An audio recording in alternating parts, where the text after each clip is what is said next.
Next up, Bowling Green and Buffalo. Not a lot for BG to cheer for. Early on, Falcons off to a slow start. Second quarter, shot clock winding down. Amy Velasco gets it to go. She finishes with 19, BG down 6 at the half. They get back into it. Sophie Zekin finds Olivia Hill on the cut. Just a 3-point game in the third. Later in the quarter, Falcons kick it out to Morgan Sharps for 3. Sharps with a dozen. BG now in front, 43-41. Falcons dominating in the paint, outscoring the Bulls by 20 down low. Hill, the hoop, and the foul. BG back out in front. Fourth quarter, though, Bulls make a charge, up 1. Shella Watson from deep.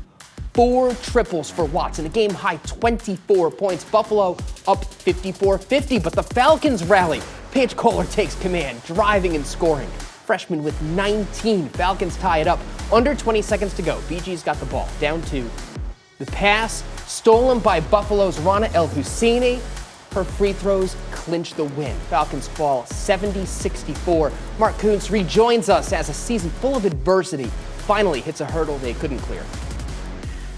Throughout this season, as the injuries mounted and simply fielding enough players to practice became a challenge, the BG Falcons never packed it in. So today in the quarterfinals, down 11, just 5.5 minutes into the game and trailing by 10 in the third quarter, BG never packed it in either, rallying to take a lead in the fourth quarter. And while the comeback ultimately faltered, the love for the players and the coach for each other never did.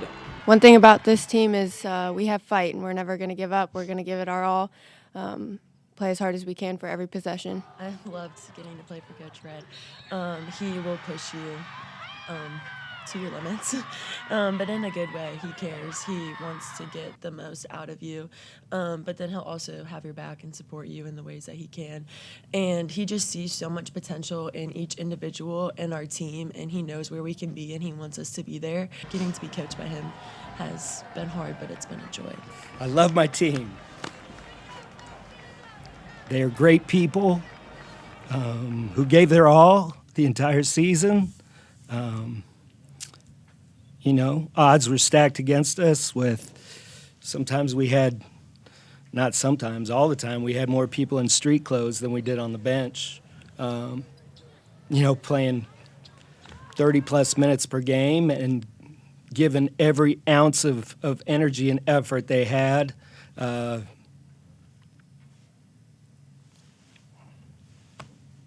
Just phenomenal.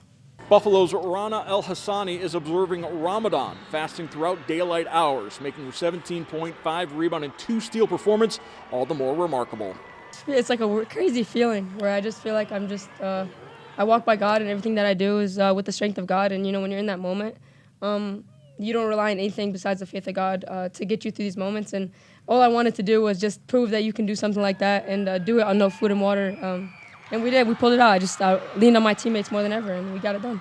So Bowling Green bows out of the MAC tournament with a 16-14 record. It'll be the Bulls and the Rockets Friday morning in the MAC semifinals. Second meeting of the year between the two. Toledo winning the first, a 4-point victory back in January. That's the last time the Rockets didn't win a game by more than double digits. For more on the UT and BG games, head to BCSNNation.com as Rhett Boyd and I break down the first day of the MAC tournament. In Cleveland, Mark Kuntz, BCSN.